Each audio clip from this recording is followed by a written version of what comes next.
নমস্কাৰ মই মজিদ বন্ধুসকল পলকতে চাওক আজি 9টা গুৰুত্বপূৰ্ণ খবৰ।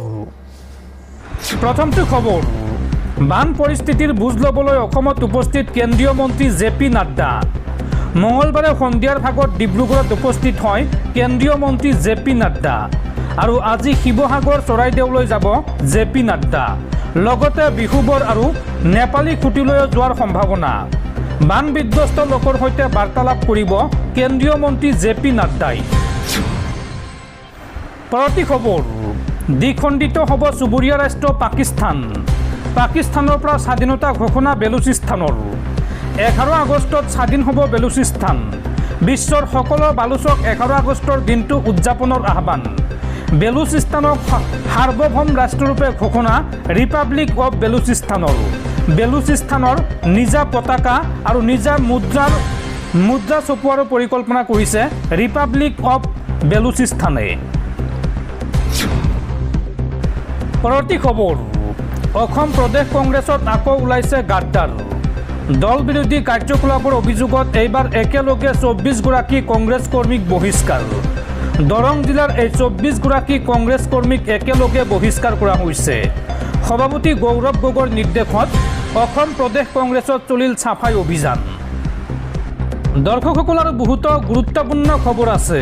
তাৰ আগতে আপোনাক জনাওঁ যে যদি আপুনি এতিয়ালৈকে এইটো ভিডিঅ'ত লাইক কৰা নাই তেন্তে এতিয়াই ভিডিঅ'টোত লাইক কৰি দিয়ক আৰু এনেকুৱা ধৰণৰ ভিডিঅ' মই নিতৌ চাবলৈ চেনেলটো ছাবস্ক্ৰাইব কৰি কাষত থকা বেল আইকনটো প্ৰেছ কৰি ৰাখক।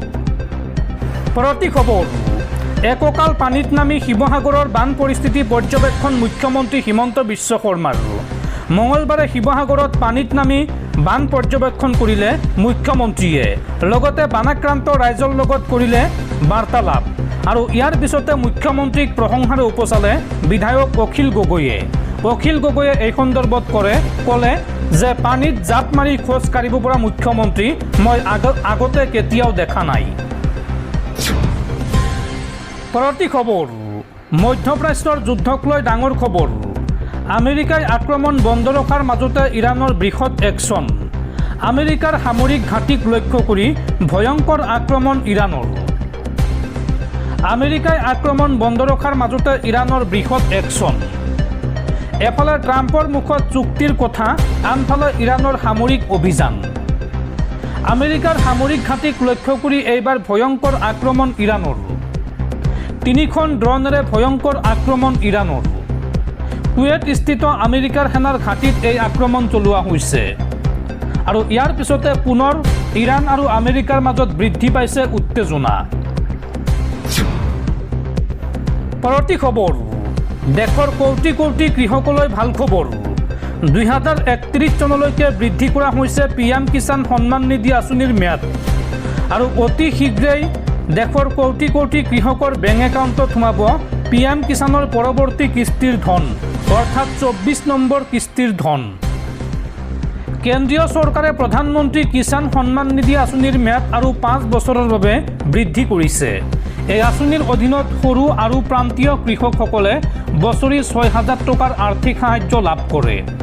এই সাহায্যৰ মূল উদ্দেশ্য হৈছে কৃষকসকলে সাৰ, বীজ আৰু কৃষি কাৰ্যৰ অন্যান্য প্ৰয়োজনীয় সামগ্ৰী ক্ৰয় কৰাত যাতে আৰ্থিক সমস্যাৰ সন্মুখীন হ'বলগীয়া নহয়।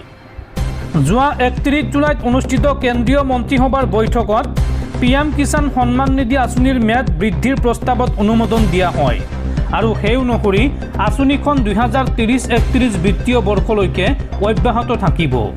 ইয়াৰ বাবে চৰকাৰে 3.15 লাখ কোটি টকাৰ বাজেট অনুমোদন কৰিছে আৰু এই সিদ্ধান্তৰ বিষয়ে প্ৰধানমন্ত্ৰী নৰেন্দ্ৰ মোদীয়ে ছ'চিয়েল মিডিয়াত জনায়। প্ৰধানমন্ত্ৰী মোদীয়ে এই সন্দৰ্ভত লিখিছে যে দেশজুৰি কৃষক ভাই ভনীসকলৰ সবলীকৰণ আৰু সমৃদ্ধিৰ বাবে কেন্দ্ৰীয় চৰকাৰ প্ৰতিশ্ৰুতিবদ্ধ। এই আঁচনিৰ জৰিয়তে কৃষকসকলে বীজ, সাৰ আৰু কৃষি কাৰ্যৰ অন্যান্য প্ৰয়োজন পূৰণ কৰিব পাৰিছে। ইয়াৰ ফলত তেওঁলোক আৰ্থিকভাৱেও অধিক শক্তিশালী হৈছে।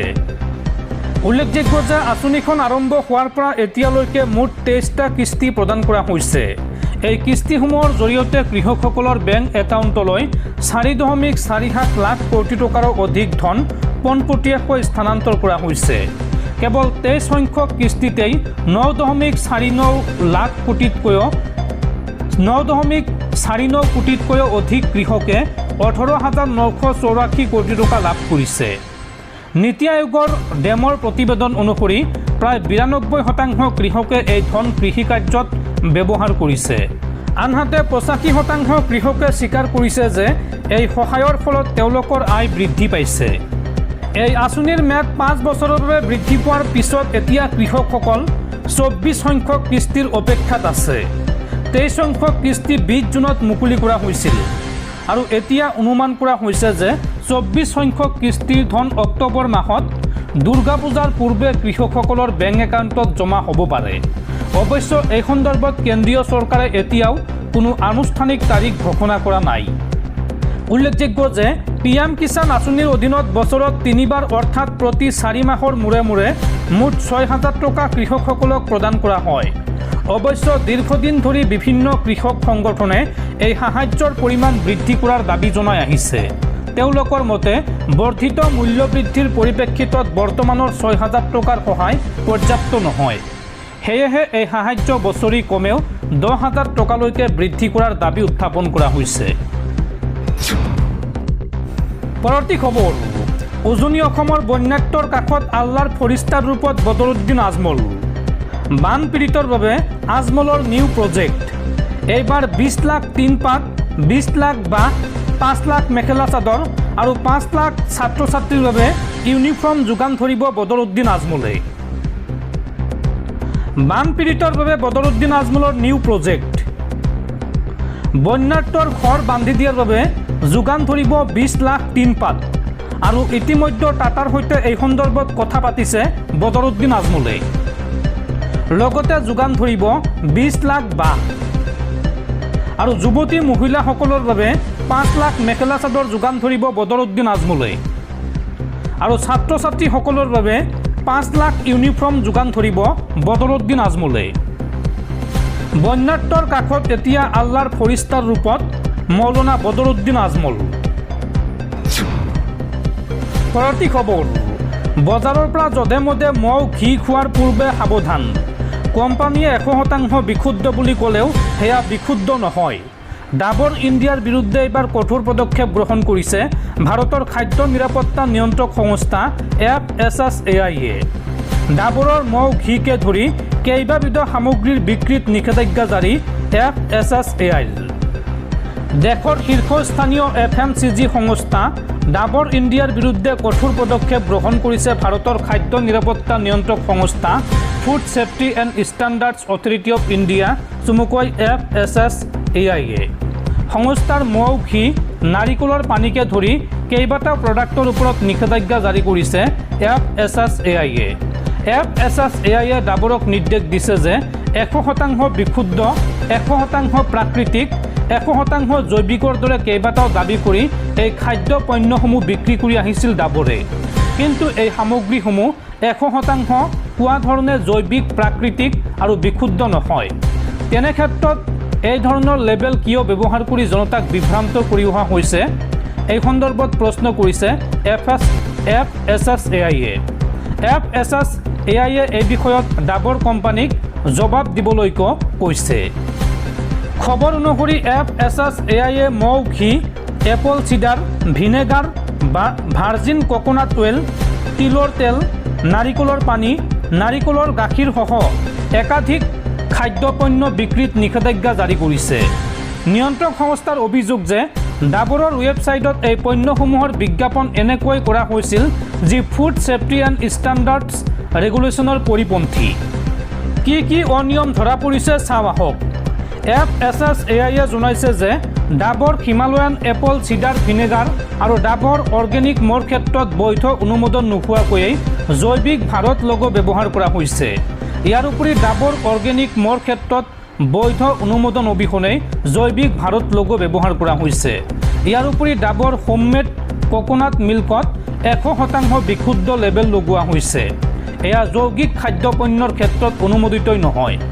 নিয়ন্ত্ৰক সংস্থাৰ দাবী, ইয়াৰ পূৰ্বেও ডাবৰক এই ধৰণৰ বিভ্ৰান্তিকৰ 100% দাবী প্ৰত্যাহাৰৰ বাবে নটিচ পঠিওৱা হৈছিল, কিন্তু সংস্থাৰ পক্ষৰ পৰা এয়া সংশোধন কৰা নহ'ল আৰু সেইকাৰণে এইবাৰ খাদ্য নিয়ন্ত্ৰক সংস্থাই কঠোৰ পদক্ষেপ গ্ৰহণ কৰিছে। আৰু এই সন্দৰ্ভত 15 দিনৰ ভিতৰত ৰিপৰ্ট জমা দিয়াৰ নিৰ্দেশ দিছে। FSSAIয়ে নিৰ্দেশ দিছে যে চিহ্নিত সমস্ত পণ্যৰ বিক্ৰী অবিলম্বে বন্ধ কৰিব লাগিব।